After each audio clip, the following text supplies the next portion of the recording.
बहुत सारे ऐसे वीडियो होंगे जिसमें कि आपने स्टॉक मार्केट से रिलेटेड बहुत सारी चीजें देखी होंगी। रिस्क मैनेजमेंट, जो कि इस पूरे वीडियो में मैं डिस्कस करने वाला हूं। तो रिस्क मैनेजमेंट बेसिकली होता क्या है? प्रीवियसली मैंने बहुत सारी गलतियां की, उन सारी गलतियों को मैं आपको क्लियर करूंगा, और जो भी अपकमिंग नए ट्रेडर्स आते हैं वो भी इन्हीं गलतियों को करते हैं। तो इस पूरे वीडियो में लास्ट तक जरूर बने रहना, और लास्ट में मैं ये चीज भी बताऊंगा कि किन किन गलतियों के कारण या फिर कौन कौन सी चीजें हमें अपनानी चाहिए जिससे हमारा आरआर रिस्क मैनेजमेंट बहुत अच्छा हो सकता है, जैसा कि मैंने थंबनेल में ही क्लियर किया है। और ये आप इंडियन मार्केट में करो या फॉरेक्स मार्केट में करो, सारी जगह ये आपको क्लियर करेगा और सारी चीजों में फायदा देने वाला है। तो सबसे पहली बात, अगर आपको रिस्क मैनेजमेंट करनी है तो सबसे पहली जो इंपॉर्टेंट चीजें होंगी, जो कि जनरल सभी को अवॉइड करते हैं एज अ न्यू ट्रेडर, वो होता है आपका स्टॉप लॉस। हमें स्टॉप लॉस जनरली इसलिए नहीं लगाना होता, या फिर नए ट्रेडर्स इसलिए नहीं लगाते कि उनको लगता है कि मैंने जिस एक पर्टिकुलर प्राइस पर खरीदा है किसी भी ऑब्जेक्ट या डेरिवेटिव को, वो हमारा उस प्राइस पॉइंट से ऊपर जाएगा, और अगर ऊपर जाएगा तो हमें प्रॉफिट होंगे, बट नीचे जाने पर हमें लॉस होने वाला है। तो लॉस हमें ना हो, हमेशा हमें प्रॉफिट हो। सो इस वजह से वो ऐसा लगाते ही नहीं है। इनिशियल फेज में मैं भी ऐसा ही करता था, और जो कि सबसे बुरी आदत होती है। तो चलो मैं स्क्रीन पे इस चीजों को बहुत अच्छे से एक्सप्लेन करता हूं। आइए स्क्रीन पर। सो हम लोग स्क्रीन पर आ चुके हैं, और स्क्रीन में मैं आपको कुछ चीजें पॉइंट्स जो क्लियर करूंगा, जो कि मैंने भी पर्सनली एक्सपीरियंस किया, और एज ए न्यू ट्रेडर आपको इन चीजों को अवॉइड करना चाहिए। तो सबसे पहले, अगर किसी भी प्राइस पॉइंट को अगर आप परचेज करते हो, तो प्राइस एक्शन के बारे में भी मैं नेक्स्ट वीडियो में सारे डिस्कस करूंगा, बट जो सबसे इंपॉर्टेंट है वो होता है एसएल। देखो, स्टॉप लॉस हमें क्यों लगानी चाहिए? तो जनरली हमें लगता है क्या कि एक प्राइस पॉइंट पे अगर सपोज आपने किसी प्राइस पर या किसी डेरिवेटिव को 100 रुपीज पर परचेज आपने किया, तो आपकी प्रॉब्लम ये है कि आपने 100 रुपीज तो परचेज कर ली, लेकिन आपने इसे 90 रुपीज के एक एसएल पर इसे फिक्स कर दिया।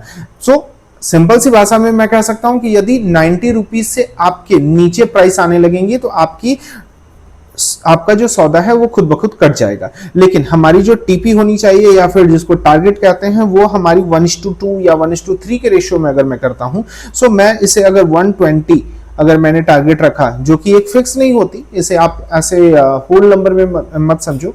अगर इसे आप जनरली समझो कि मैंने अभी 1:2 का एक आरआर अभी सेट किया, ₹1 लगाकर मैं ₹2 की प्रॉफिट की एक्सपेक्टेशन लेकर चल रहा हूं, या फिर मुझे इतनी चाहिए होगी। सो ये चीजें अभी मैं यहां पर बता रहा हूं, बट प्रॉब्लम हमारे पास कब आती है कि अगर आपने 100 रुपीज में एक डेरिवेटिव को खरीद तो लिया, सपोज आपने गोल्ड खरीदा, या सपोज आपने कुछ भी एक डेरिवेटिव को खरीदा।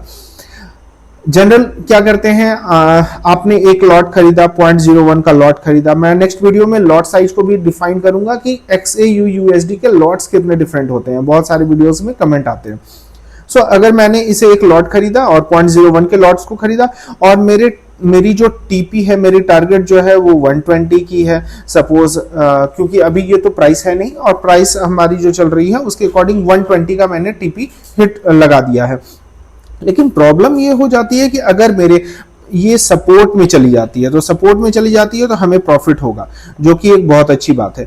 बट अगर हमारे ये अगेंस्ट में टारगेट चली जाए, तो अगेंस्ट में सबसे बड़ी जो इशू हमारे पास आने वाली है, वहां पर आपको दिक्कत होती है कि आपके प्राइस जैसे ही घटते चले जाते हैं, सबसे पहले अगर ये 90 पर आता है, तो आपकी जो नॉर्मल साइकोलॉजी होती है कि हमें लगता है कि ये अगेन अब कुछ ना, हमारे P2P जो हमने प्राइस पर परचेस कर रखा है यहां पर वापस आ जाए। अगर आप इस बात से एग्री हो तो मुझे कमेंट बॉक्स में जरूर बताना। और अगेन इस केस में दो चीजें होती हैं, या तो हम इस केस में इस प्राइस पर अगेन एक और लॉट को ऐड कर देते हैं, जिसके कारण हमारा जो रिस्क रहता है वो डबल हो जाता है।